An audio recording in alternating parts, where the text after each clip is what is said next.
Jubilee hills విషయానికి వస్తే కాంగ్రెస్ పార్టీకి అడుగడుగున ఎదురు దెబ్బ తగలడం జరుగుతుంది. ఎట్లాంటి ఎదురు దెబ్బలంటే, ఇప్పుడు మాగంటి గోపీనాథ్ గారి మరణం తర్వాత బై ఎలక్షన్ అక్కడ రాబోతుంది. అక్కడ మాగంటి సునీత గారికి టికెట్ ఇవ్వడం కూడా జరిగింది.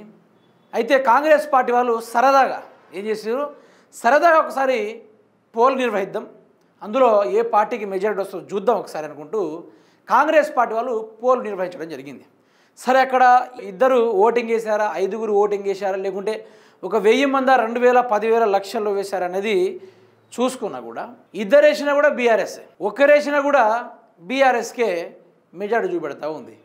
గతంలోనే సీఎం రేవంత్ రెడ్డి గారి యొక్క అఫీషియల్ పేజ్లో ఫామ్ హౌస్ పాలన బాగుందా లేకుంటే ప్రజాపాలన బాగుందా అని పెడితే ఫామ్ హౌస్ పాలనే బాగుంది అనుకుంటూ, అంటే కాంగ్రెస్ ప్రభుత్వం ట్విట్టర్ ఐడీలో తన సోషల్ మీడియాలో ఒక పోల్ నిర్వహించినప్పుడు ఆ రేవంత్ రెడ్డి అఫీషియల్ పేజ్ని ఫాలో అయ్యేటోళ్ళు మిలియన్స్లో ఉంటారు, కొందరు లక్షల్లో కూడా ఉంటారు. మరి అట్లాంటప్పుడు వాళ్ళే ఓటేయాలి.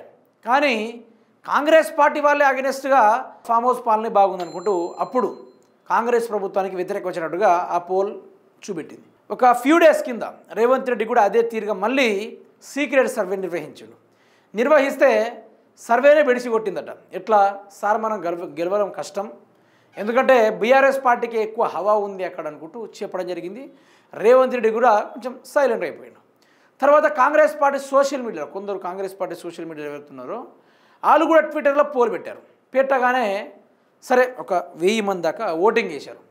ఒక 1000 మంది ఓటింగ్ చేసిన అందులో 500 కాంగ్రెస్ వాళ్ళు లేకుంటే 300 కాంగ్రెస్ అట్లా ఉండాలి కదా, లేదు, మొత్తం బీఆర్ఎస్ పార్టీకి చూపెట్టింది. విషయాన్ని ఒకసారి చూసుకుంటే వెనకాల కాంగ్రెస్ నాయకులు పెట్టిన ఆన్లైన్ ఓటింగ్లో బీఆర్ఎస్కు అధిక శాతం ఓట్లు, అంటే జూబ్లీ హిల్స్లో బీఆర్ఎస్దే విజయం అనుకుంటూ పెట్టారు. Vennela Kishore Reddy Congress social media activist, Revanth Reddy follower అని చెప్పాలి, ఒక ముచ్చటని చెప్పాలంటే. అయితే ఏమని పెట్టిండు, జూబ్లీ హిల్స్ బైపోల్ విన్నర్ అని పెట్టిండు. పెడితే దగ్గర దగ్గర 18 అవర్స్లో 1412 ఓట్లు పడడం జరిగింది. అయితే ఇక్కడ చూసుకోవచ్చు మీరు, కాంగ్రెస్ పార్టీకి నవీన్ యాదవ్ అతనికి 32%, మాగంటి సునీత బీఆర్ఎస్ పార్టీ తరఫున 66%, లంకాల దీపక్ రెడ్డి బీజేపీ 2% మాత్రమే. చూశారు కదా, అంటే హైదరాబాద్లో ఎక్కడ ఏ రాత్రి ఏ టైంలో కూడా పెట్టిన సర్వేలు నిర్వహించిన కూడా బీఆర్ఎస్కే మొగ్గు చూపుతున్నారు ప్రజలు. ఎందుకు, నవీన్ యాదవ్ నేను ఎంతకైనా తెగించైనా గెలవడానికి సిద్ధంగా ఉన్నానుకుంటూ మాట్లాడడం జరిగింది. అదే తీరుగా రేవంత్ రెడ్డి విషయాన్ని చూసుకున్నా కూడా ఆయన కాంగ్రెస్ పార్టీ సోషల్ మీడియా వాళ్ళే అగెనెస్ట్గా ఓటింగ్ ఇస్తూ ఉన్నారు, కార్యకర్తలు కూడా అగెనెస్ట్గా ఓటింగ్ ఇస్తూ ఉన్నారు. ఈ లెక్కను చూసుకుంటే నవీన్ యాదవ్ గెలిచేటట్టే అవుపడతలేదు. ఎక్కడ ప్రజలు చెప్తున్న విషయ పరంగా చెప్పుకుంటే నవీన్ యాదవ్ గెలిచేటట్టు ఎక్కడ కూడా అవుపడతలేదు. పూర్తి స్థాయిలో కాంగ్రెస్ పార్టీకి ఇది ఘోర పరాజయం చెప్పుకోవచ్చు.